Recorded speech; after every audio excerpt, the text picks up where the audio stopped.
guys, magandang araw sa inyong lahat. For today's video, ako'y magluluto ng pinangat na sapsap. Tara, umpisahan na natin. Ayusin lang ang sapsap. Lagay sa kawali. Ayan. Ganyan lang.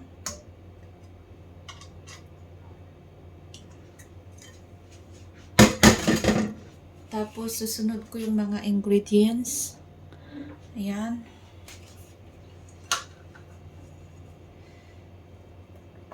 Luya.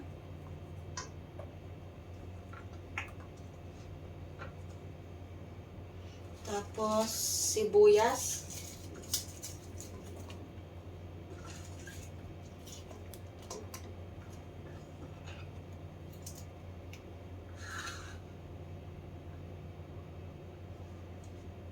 Kamatis.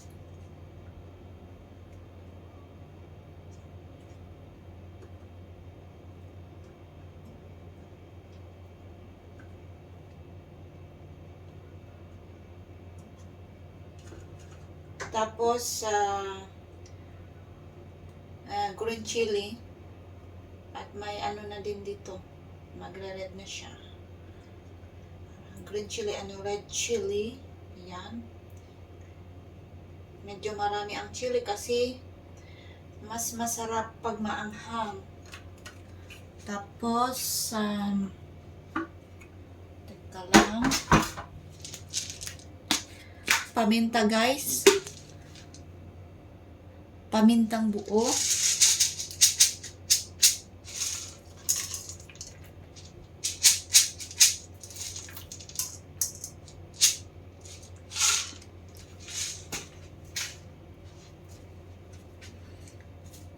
Asin.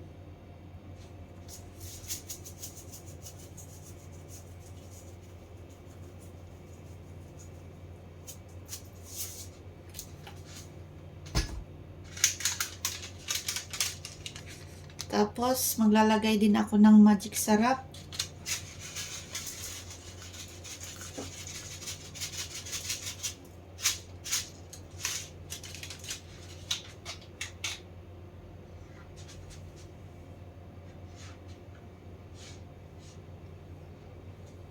Tapos, lemon extract. Yan. Isang lemon po yan. Pag may kamyas kayo, pwede kayong gumamit ng kamyas. Ako, wala akong kamyas. Dito kasi ako sa abroad. Lemon lang ang meron dito. Tapos, ito guys, optional to siya. Pwede kayo gumamit or hindi. Sesame oil. Pero para sa akin, ano to siya, mas masarap pag may oil siya. Yung ating pinangat.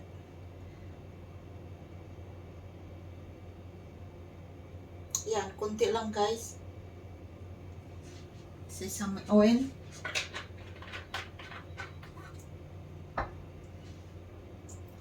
Tapos, last nating lagay dito, tubig. Para maluto ang ating pinangat.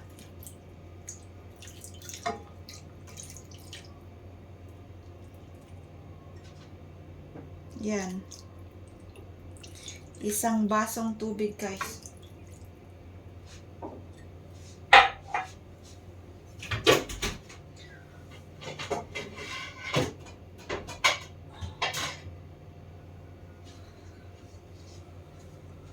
Tapos, tatakpan lang natin. At pwede na natin lutuin yan. Pasensya na guys, itong takip na to hindi para dito. Kaya medyo malaki yan. Tapos, umpisa na natin lutuin. Ganun lang kadali ang pinangat na isda. Yan guys, lulutuin na natin. Yan guys, after 10 minutes. Check lang natin.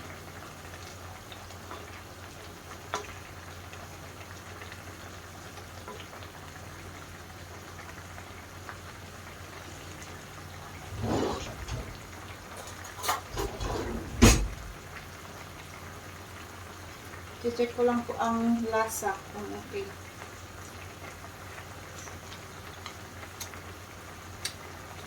Ang sarap!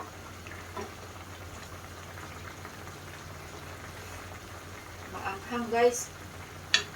Makarami ang chili. Pero mas gusto ko rin maanghang.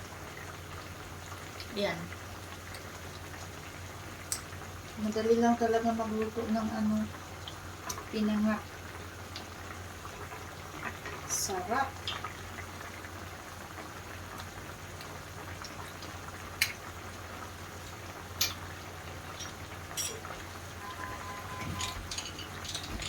Perfect ang lasa guys.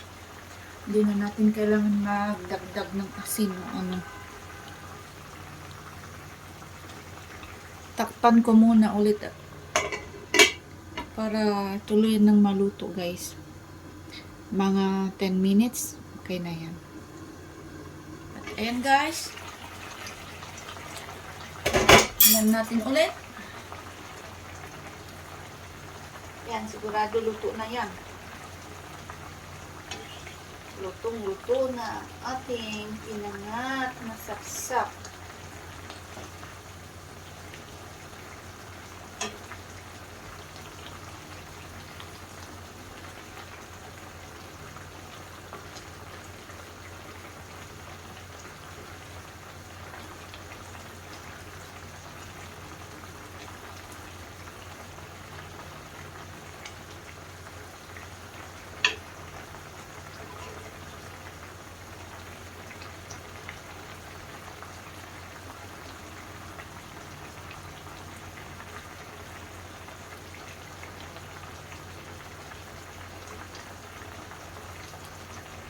Yan guys, ready to serve na yan.